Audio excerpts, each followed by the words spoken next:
ඉතින් guys මොකද වෙන්නේ?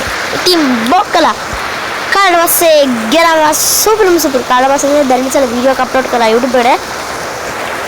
ගෙනාවා සුපර් වීඩියෝ එකක්. ඊට කලින් අපි පිළිගමු සාදරයෙන් YouTube channel එකට. Welcome back to my videos on anything. අද තියෙන්නේ සුපර් වීඩියෝ එකක් තමයි ඉතින්. දැන් ගොඩක් දෙනෙක් මේ විදිහට හොස්පොට් ගන්න විදිය දන්නේ නැහැ කියලා. හොස්පොට් ගන්නලා මරකේ රවටිනවා. Bluetooth setting එක මම පස්සේ කියලා දෙන්න කලින් මේ setting එක බලමු කොහොමද වෙන්නේ කියලා. මම මුලින්ම හොස්පොට් එක ඔෆ් කරලා විනාඩිය මගේ කඩාගෙන ඉන්නම්. විනාඩි 2ක් දෙන්න විනාඩි 2කින් ඉනවා. බානිත්සන්න සර්. ගාලා විනාඩි හොස්පොට් එක අයින් කරලා සේව් කරලා මුලින්ම වල ඕපන් කරගන්න හුරු බූටි තියෙන setting app එක. setting app එක මෙතන පේනවනේ ඔයාලට ඊතලයක රවුම් එක තියෙනවා රවුම් එක ඇතුලේ තියෙන setting එක මේක ටච් කරගෙන යන්න ඕනේ ඊට පස්සේ ටච් කරගෙන network කියන එකට network කියන එකට ගිහලා mobile hotspot එකෙන් on කරගෙන data දෙනවනම් data නැත්තම් wifi කියන එක බලන්න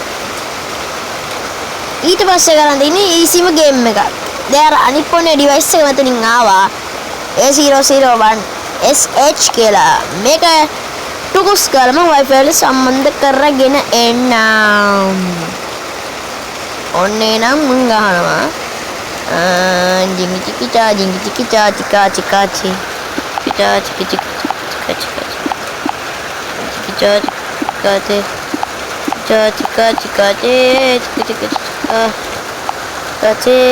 චිකාචි චිකා ඔය බෑ ඊසි එක කනෙක්ට් වුණා ඕක ඊසි ආවනේ ඊසි මල මෙතනින් බෑක් වෙලා ඩේටා නැත්තම් ඊට පස්සේ යන්න ඕනේ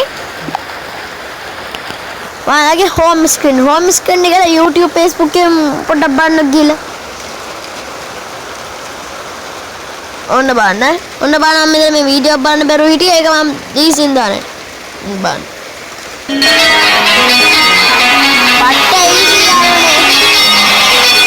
හරි මේ විදිහට මේ හොඳට මන්තරකට බලන්න ඕන නම් මන්තරට ළඟදී මෙනවා යාළුවනේ ඒක මේකේ සමගෙන් කොටසක් වගේ තියාගන්න මම කැමති නා YouTube අප්ලෝඩ් කරන පොඩ්ඩක් කොටස් වෙන් කරන්න බෑ ඊළඟ අප්ලෝඩ් එක තමයි බැටරිය 100 කරන අප්ලෝඩ් එක ඒක ඇප් එකේ ඇප්ලිකේෂන් එක උත්තිනවා මම ඒ වීඩියෝ එකෙන් හම්බෙලා ගන්න ඔය සැමට සුබ දවසක් වේවා එහෙනම් පිළිගන්න YouTube වීඩියෝ එක තාක්ෂණය ගැන තොරතුරු හොයන ඔයාට ඩිඩන්ඩි කියන YouTube channel එකෙන් හැම එකම දැනගත්ත හැගෙනම් කොල්ලනේ අපි ගියා FIFA ගැන දැනගන්න ඕන නම් ඔයාලට ඕන නම් කමෙන්ට් බොක්ස් එකේ දාන්න මේ විදිහට FIFA එක දැනගන්න දෙයක් තියෙනවා කියලා මම දාන්න එහෙනම් කොල්ලනේ අපි ගියා